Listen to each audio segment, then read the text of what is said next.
Hello friends, कैसे हैं आप लोग। एक बार फिर से मैं आपका दोस्त विवेक कुमार आप लोग को अपने YouTube चैनल में स्वागत करता हूं। आज का जो टॉपिक हम लोग डिस्कस करेंगे वो है डिपार्टमेंट का।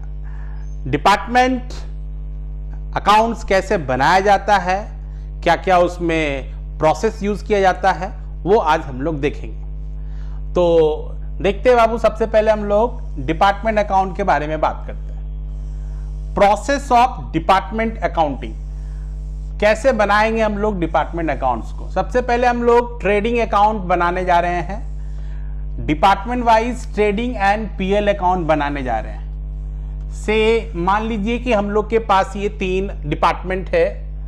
सबसे पहला डिपार्टमेंट है, मान लेते हैं टीबी डिपार्टमेंट। दूसरा डिपार्टमेंट है फोन और तीसरा डिपार्टमेंट है सर्विस। ये 3 डिपार्टमेंट अपने पास है। ये अपना पर्टिकुलर्स, ये अपना टीबी डिपार्टमेंट, ये अपना फोन डिपार्टमेंट, ये अपना सर्विस डिपार्टमेंट, इधर भी अपना पर्टिकुलर्स।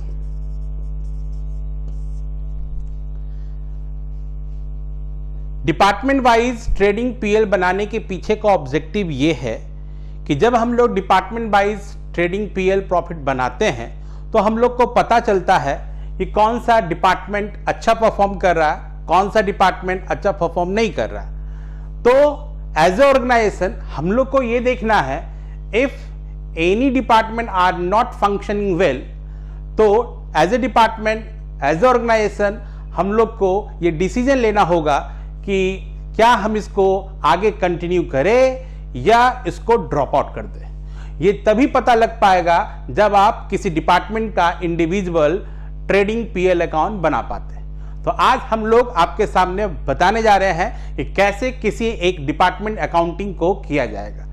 डिपार्टमेंट अकाउंटिंग हम पहले भी बता चुके थे। Department accounting is not a integral part of the financial statement. It is only prepare for the internal purpose to know which department is doing well, which department is not doing well for effective decision making। तो अभी हम लोग देखने जा रहे हैं कि एक कंपनी है, मान लेते हैं हमारा अपना ही कंपनी मान लेते हैं सुकृष्णा इंफोटेक। सुकृष्णा इंफोटेक जो है वो 3 चीज में डील कर रहा है। एक तो वो टीवी बना रहा है, मतलब टीवी बेचता भी है, फोन भी बेचता है, और दोनों का अगर आफ्टर सेल सर्विसेज के लिए भी एक डिपार्टमेंट बनाया हुआ है। तो इस तरीके का हम लोग एक डिपार्टमेंट वाइज ट्रेडिंग पीएल का फॉर्मेट ड्रॉ कर लिया। अब अपने को देखना क्या है कि कुछ डेटा आपको इंडिविजुअल मिलेगा, जैसे टीवी का कितना ओपनिंग स्टॉक है, फोन का कितना ओपनिंग स्टॉक है, सर्विस का कितना। ये अगर आपको individual wise opening, closing, sale, purchase दिया हुआ है तो हम लोग कुछ नहीं करेंगे।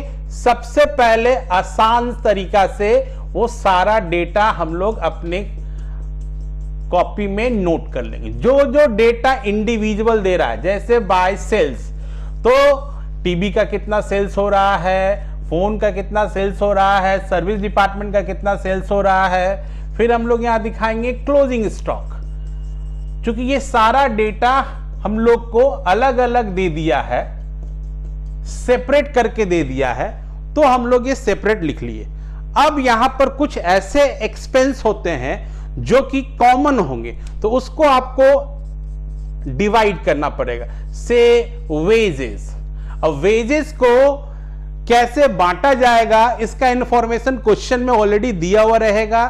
रिटन फॉर्मेट में आपको ध्यान लगा करके, अटेंशन पे करके उस तरीके को समझना है कि वेजेस को किस रेशियो में बांटा जा रहा। अगर कोई रेशियो नहीं दे रहा है तो हम लोग उसको सेल्स के रेशियो में डिस्ट्रीब्यूट कर देंगे। डिस्ट्रीब्यूट करने के बाद अब जो इसमें एक बहुत ही ध्यान देने वाला टॉपिक है उसका नाम है inter department transfer. Inter department transfer क्या होता है? कभी कभी ऐसा होता है कि एक डिपार्टमेंट कुछ सामान को दूसरे डिपार्टमेंट में ट्रांसफर करता है। एक डिपार्टमेंट दूसरे डिपार्टमेंट में कोई सामान ट्रांसफर करता है तो उस टर्म को हम लोग बोलते हैं inter department transfer. It means जब भी इंटर डिपार्टमेंट ट्रांसफर होगा तो जो ट्रांसफर कर रहा है, जो डिपार्टमेंट ट्रांसफर कर रहा है, जो डिपार्टमेंट सामान दे रहा है, उसके लिए सेल माना जाएगा। ट्रांसफर करने वाला डिपार्टमेंट के लिए सेल माना जाएगा।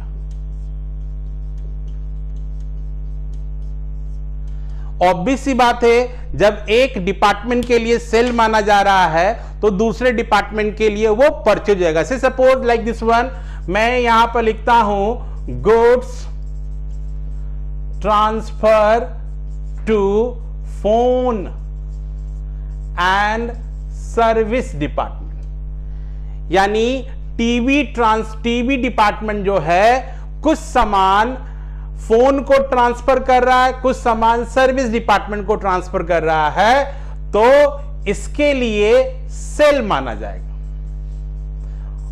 और ये दोनों के लिए इस साइड हम लोग लिखेंगे to goods received from TV department, और इसमें डैश, और इसके लिए ये परचेज माना जाएगा। जब भी हम लोग इस तरह का ट्रांजैक्शन देखेंगे, इसी ट्रांजैक्शन को हम लोग बोलते हैं बाबू इंटर डिपार्टमेंट ट्रांसफर।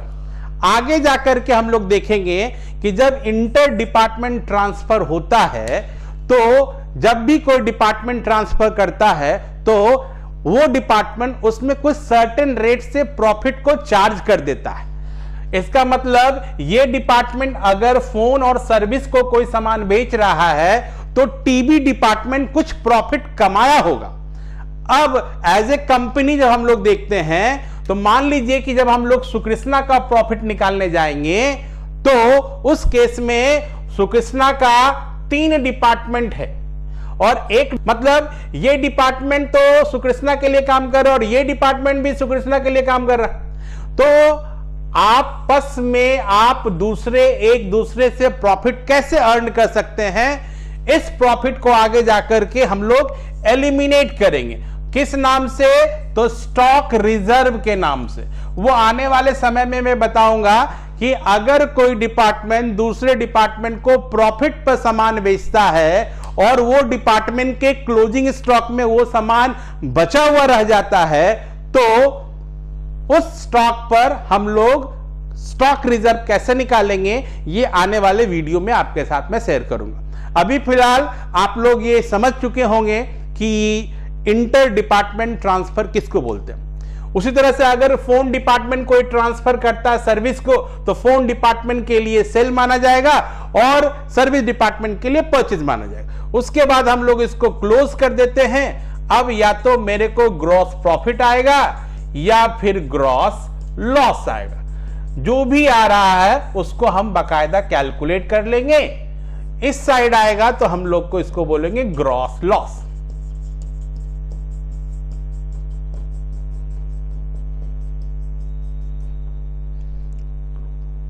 रुक दो। डिपार्टमेंट ट्रेडिंग अकाउंट हम लोग बना लिए हैं।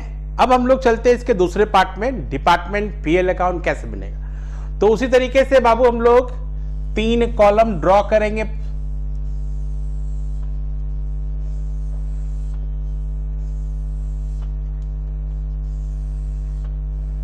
इसको हम लोग कॉलमर फॉर्म ट्रेडिंग अकाउंट भी बोल सकते हैं, पीएल अकाउंट बोल सकते हैं। चलिए, अपना ये टीवी डिपार्टमेंट, ये फोन डिपार्टमेंट, ये सर्विस डिपार्टमेंट, ये अपना पर्टिकुलर्स, ये टीवी डिपार्टमेंट, ये फोन डिपार्टमेंट और ये सर्विस डिपार्टमेंट, ये अपना पर्टिकुलर्स। यहां पर हम लोग लिखेंगे बाय ग्रॉस प्रॉफिट। अगर ट्रेडिंग अकाउंट में अपने पास ग्रॉस प्रॉफिट आया है तो वहां से ये ग्रॉस प्रॉफिट उठा करके हम लोग यहां पर लिख देंगे। ठीक है बच्चों, अगर सिमिलरली अगर आपके पास ग्रॉस लॉस आता है तो हम लोग डेबिट साइड में लिख देंगे, इसमें कोई दिक्कत वाली बात नहीं है। अब यहां पर एक एक करके एक्सपेंसेस का एलोकेशन करेंगे। एलोकेशन का मतलब जानते हैं बच्चों, बंटवारा करना, बांटना। तो अगर एक कॉमन खर्च है और उसको हम लोग 3 डिपार्टमेंट में दिए, मान लीजिए कि हम लोग 3 फ्रेंड मिलकर के कहीं पार्टी करने गए रेस्टोरेंट में, 200 का बिल बन गया, 300 का बिल बन गया, तो उसको हम लोग किस बेसिस पर तीनों दोस्त में बांटते हैं, that is the meaning of allocation. उसी तरीके से यहां पर भी अगर कोई खर्च है तो उसको तीनों डिपार्टमेंट में कैसे बांटा जाएगा। हो सकता है आपको इंफॉर्मेशन मिले, अरे ये तो तीनों डिपार्टमेंट में बटेगा ही नहीं, ये तो सिर्फ 2 ही डिपार्टमेंट में बचेगा। से सपोज कर लीजिए हम लोग गए बाहर रेस्टोरेंट वगैरह में गए, 3 फ्रेंड्स हैं तो 2 नॉनवेज खाया, तो जो बिल होगा वो नॉनवेज वाले का अलग हो जाएगा, वेज वाले का अलग हो जाएगा। बात समझ में आ रहा? तो कुछ वैसे खर्च है जो आपस में बटेंगे और कुछ वैसे खर्च है जो हो सकता है तीनों में ना डिवाइड हो, 2 में ही डिवाइड हो, 1 में ही डिवाइड हो।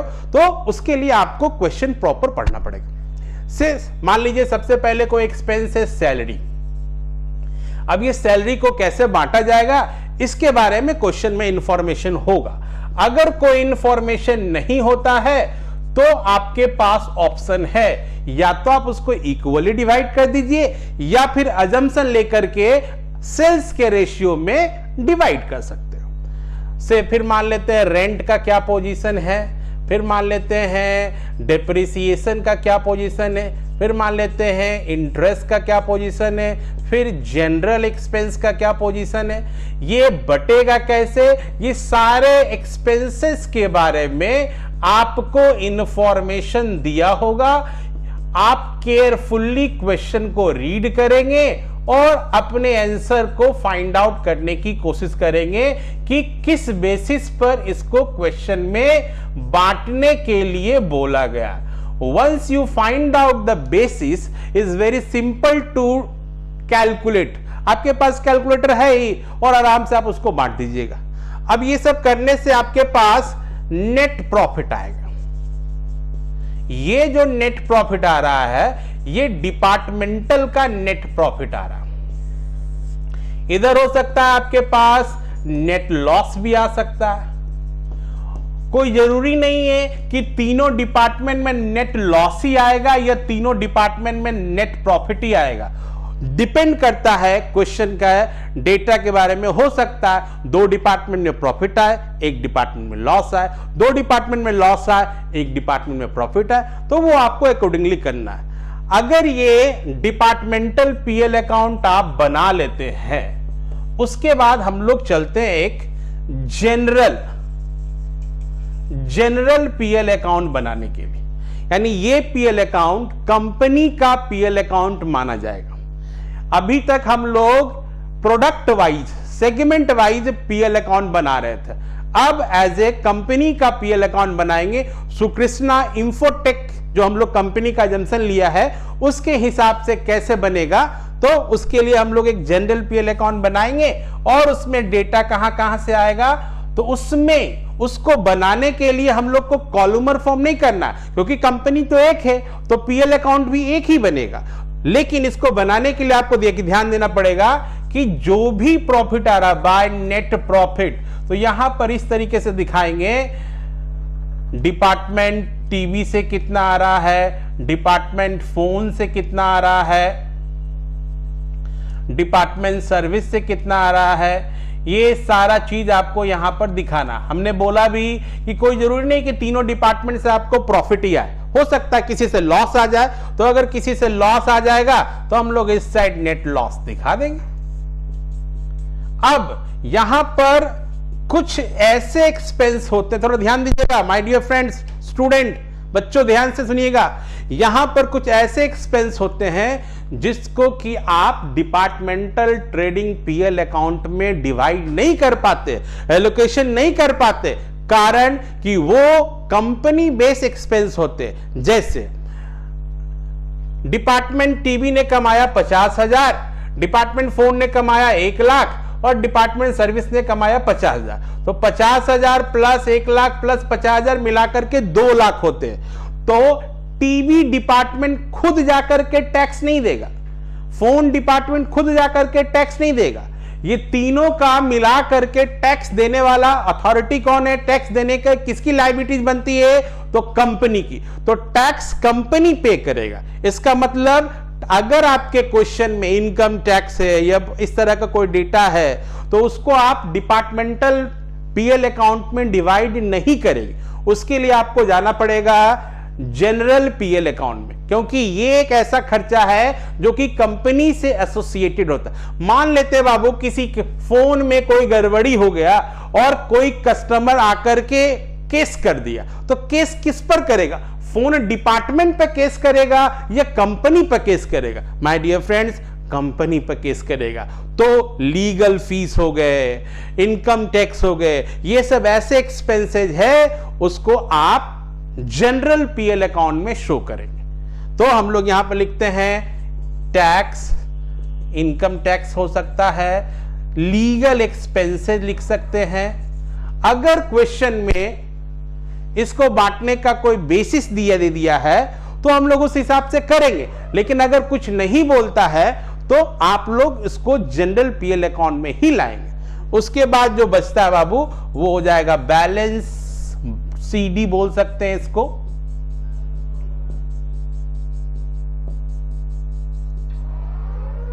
अब कभी कभी क्या होता है, इसको इस तरह सीडी कर सकते हैं और इस तरीके से हम लोग अपना ये जनरल पीएल अकाउंट कंप्लीट करते हैं। तो बच्चों आज हम लोग ने क्या क्या देखा? सबसे पहले हमने देखा कि ट्रेडिंग अकाउंट कैसे बने। कौन सा trading account? Departmental trading account कैसे बनता है। तो हम लोग जैसे याद कीजिए 12th में पार्टनर्स कैपिटल बनाते होंगे कॉलम फॉर्म में, उसी तरीके से हमने क्या किया, डिपार्टमेंटल ट्रेडिंग अकाउंट आपको सिखाया। उसको बनाने का क्या ऑब्जेक्टिव था कि आप ग्रॉस प्रॉफिट कैसे निकाल सकते हो। तो उसको बनाने के लिए आप लोग ने देखा होगा कि कुछ डेटा आपके क्वेश्चन में डायरेक्टली इंडिविजुअल डिपार्टमेंट बेसिस पर दिया हुआ रहता। कुछ नहीं करना है, क्वेश्चन से उठा करके उसको इंडिविजुअल डिपार्टमेंट में पुट कर देना है। और जब कोई एक्सपेंसेस के बारे में बात किया जाएगा तो देखना है क्या वो इंडिपेंडेंट एक्सपेंसेस उस पर्टिकुलर डिपार्टमेंट के लिए है। अगर है तो उसमें डाल देना है, और अगर नहीं है तो उसको सर्टेन एलोकेशन बेसिस के ऊपर हम लोग डिवाइड करेंगे। डिवाइडेशन करने के बाद या तो ग्रॉस प्रॉफिट भी आ सकता है या तो ग्रॉस लॉस भी आ सकता है। उसके बाद फिर हम लोग बताया आपको कि ट्रेडिंग बनाने के बाद डिपार्टमेंटल पीएल अकाउंट कैसे बनता है। तो डिपार्टमेंटल पीएल अकाउंट के लिए जो भी ग्रॉस प्रॉफिट आएगा उसको बाई साइड में लिख देना है, और जो ग्रॉस लॉस आ रहा है उसको टू साइड में लिख देना। बाकी कुछ कॉमन एक्सपेंसेस होंगे उसको डिवाइड करना, एलोकेट करना। कैसे डिवाइड करेंगे, कैसे एलोकेट करेंगे, तो क्वेश्चन में वो प्रॉपर तरीके से दिया रहेगा। आप लोग से रिक्वेस्ट है कि क्वेश्चन को केयरफुली रीड करें। उसके बाद हम लोग ने बनाया एक जनरल पीएल। जनरल पीएल क्यों बनाते हैं? तो जनरल पीएल हम लोग एज ए होल कंपनी के बारे में प्रॉफिट जानने के लिए बनाया जाता है। जब भी हम लोग जनरल पीएल अकाउंट बनाते हैं तो उसमें सारे डिपार्टमेंट का इंडिविजुअल प्रॉफिट और लॉस को कंसीडर किया जाता है, और कुछ वैसे एक्सपेंस को कंसीडर किया जाता है जिसका डिपार्टमेंटल बेसिस पर एलोकेशन नहीं हो पाता है। जैसे लीगल एक्सपेंस, इनकम टैक्स, ये दो एक्सपेंसेस ऐसे हैं जिसको हम लोग इंडिविजुअल डिपार्टमेंट पीएल अकाउंट में ट्रांसफर नहीं करते हैं, एलोकेट नहीं करते हैं। तो वैसे एक्सपेंसेस के लिए हम लोग जनरल पीएल अकाउंट बनाते हैं, क्योंकि these expenses directly belongs to the company as a whole, not as a department basis. तो उम्मीद करते हैं आज का ये क्लास आपको समझ में आया होगा। फॉर्मेट और एलोकेशन का बेसिस, जनरल पीएल अकाउंट क्यों बनाते हैं, these are the basic things. तो आज के लिए हम लोग इतना ही करते हैं। Thank you, have a good day.